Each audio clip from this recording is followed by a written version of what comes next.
दोस्तों, हम सब ये तो जानते ही हैं कि हर धर्म की अपनी मान्यताएं और रीति रिवाज होते हैं। जैसे हर हिंदू अपनी जिंदगी में एक बार 4 धाम की यात्रा करना चाहता है, वैसे ही अगर आप किसी मुसलमान से पूछें तो वो एक बार जरूर मक्का मदीना जाना चाहता होगा।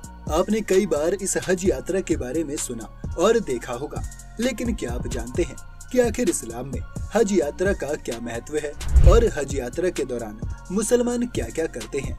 साथ ही जब मुसलमान हज यात्रा करते हैं तो किस शैतान पर पत्थर मारते हैं और क्यों? आज हम आपको फैक्ट स्टोरी में इसी के बारे में विस्तार से बताएंगे, तो बने रहिएगा वीडियो के अंत तक हमारे साथ। दोस्तों, अक्सर मुसलमानों में अपने धर्म के प्रति निष्ठा और गहरी भावना देखने को मिलती है। इस्लाम अपने नियम और कानूनों के लिए जाना जाता है। इबादत से लेकर रोजा रखने तक ऐसे कई नियम इस्लाम धर्म में देखने को मिलते हैं, जिसे हर एक मुसलमान के लिए मानना जरूरी है। इस्लाम के 5 पिलर्स हैं, जिसमें कलमा पढ़ना, नमाज पढ़ना, ज़कात देना, रोजा रखना और हज करना शामिल है।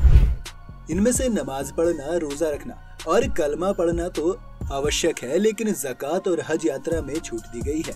कहा जाता है कि जो लोग आर्थिक रूप से समर्थ हैं, उन्हीं के लिए ज़कात और हज यात्रा जरूरी है।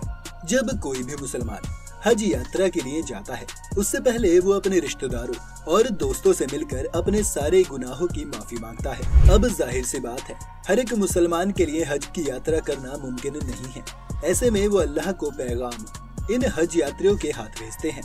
हज इस्लामिक कैलेंडर के 12वें महीने दुल हिज्जा की 8 से 12 तारीख तक सऊदी अरब के मुसलमानों के तीर्थ जगह मक्का मदीना में किया जाता है। इस दौरान दुनिया भर से मुसलमान यहाँ आते हैं। मक्का में काबा स्थित है, जिसका इस्लाम में बहुत ज्यादा महत्व है। अब आप सोच रहे होंगे कि काबा होता क्या है, तो दोस्तों हम आपको बता दें कि काबा काले रेशम में लिपटी क्यूब जैसी एक इमारत है। इसे अल्लाह के घर के रूप में माना जाता है, इसलिए ये मुसलमान के लिए सबसे पवित्र जगह है। इसीलिए दुनिया का हर एक मुसलमान, चाहे वो कहीं भी हो, नमाज के वक्त अपनी दिशा काबे की तरफ ही रखता है। ऐसा कहा जाता है कि इसे खुद इब्राहिम ने हजरत इब्राहिम के दौर में बनाया था। इसके अलावा आपको इसके आसपास मस्जिद अल हरम भी देखने को मिलती है। अब सवाल ये उठता है कि हज यात्रीन 5 दिनों तक क्या क्या करते हैं। तो दोस्तों हम आपको बता दें कि हरम में तवाफ, साई, अराफात और मुजदलफा जैसी रस्में अदा की जाती हैं। आपने अक्सर हज यात्रियों को सफेद रंग का कुछ इस तरह का ड्रेस पहने देखा होगा। दरअसल इसे एहराम कहा जाता है।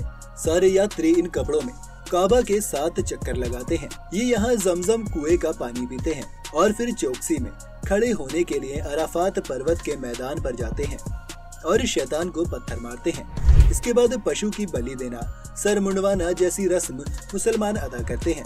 इसके बाद 3 दिन तक चलने वाले इनके त्योहार ईद उल अजहा में शामिल होते हैं।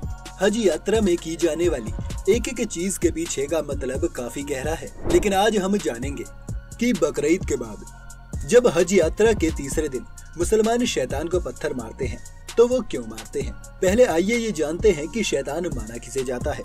दरअसल रमी अल जमारात एक ऐसी जगह है जहाँ 3 बड़े खम्बे हैं और इन्हीं खम्बों पर पत्थर फेंके जाते हैं, क्योंकि इन्हीं को शैतान माना जाता है।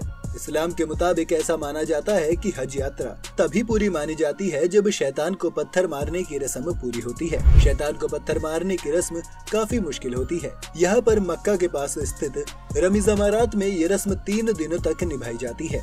इसके बाद ही हज पर गए लोगों का हज पूरा होता है।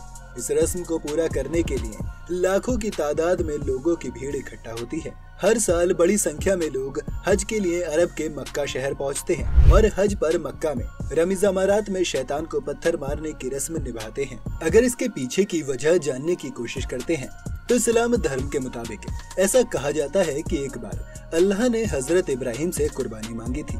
कुर्बानी में इब्राहिम को अल्लाह को अपनी सबसे मनपसंदीदा चीज देनी थी। अब दुविधा ये थी कि इब्राहिम को सबसे ज्यादा प्यार अपने बेटे इस्माइल से था। ऐसा कहा जाता है कि वो उन्हें इसलिए बहुत ज्यादा प्यार करते थे क्योंकि इस्माइल काफी लंबे इंतजार के बाद पैदा हुए थे।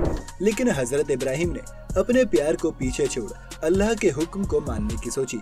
इब्राहिम ने अपने जिगर के टुकड़े की कुर्बानी देने का फैसला कर लिया। ऐसा कहा जाता है कि जब वो अपने बेटे की कुर्बानी देने के लिए जा रहे थे तो रास्ते में शैतान ने उनका रास्ता रोक लिया और वो पूछने लगा कि अगर वो अपने बेटे की कुर्बानी दे देगा तो बुढ़ापे में उनकी देखभाल कौन करेगा। इस दौरान हजरत इब्राहिम सोच में पड़ गए, लेकिन उन्होंने अपना फैसला नहीं बदला और वो अल्लाह के हुक्म को पूरा करने के लिए निकल गए। हजरत इब्राहिम के लिए ये करना बिल्कुल भी आसान नहीं था। उन्हें लगा कि अल्लाह के हुक्म के बीच कहीं उनके अपने बेटे के लिए प्यार बीच में न आ जाए, इसलिए उन्होंने अपनी आंखों पर पट्टी बांध ली। इसके बाद उन्होंने अपने बेटे की कुर्बानी दे दी, लेकिन जैसे ही उन्होंने आंखें खोली तो वो देखते हैं कि उनका बेटा उनके सामने बिल्कुल सही सलामत है। दरअसल जिस जगह पर उन्होंने अपने बेटे की कुर्बानी दी थी वहाँ पर एक दुम्बा पड़ा था। इसी वजह से बकरीद मनाई जाती है और हज यात्रा के आखिरी दिन बकरीद के तौर पर बकरे या दुम्बे की कुर्बानी दी जाती है। और उस कुर्बानी के बाद शैतान को हर मुसलमान पत्थर मारता है, क्योंकि शैतान ने हजरत इब्राहिम को अल्लाह के हुक्म से भटकाने की कोशिश की थी। वैसे दोस्तों, क्या आप भी हज यात्रा से जुड़ी कोई और रस्म और उसके महत्व के बारे में जानते हैं? अगर हाँ तो हमें उसके बारे में कमेंट्स में जरूर बताएं। उम्मीद है आज की हमारी इस वीडियो ने आपको हज यात्रा से जुड़ी कुछ अहम जानकारी दी होगी। अगर आपको वीडियो पसंद आई हो तो इसे लाइक करें और ज्यादा से ज्यादा शेयर करें। साथ ही अगर आप चैनल पर नए हैं तो फैक्ट स्टोरी को सब्सक्राइब करना ना भूलें।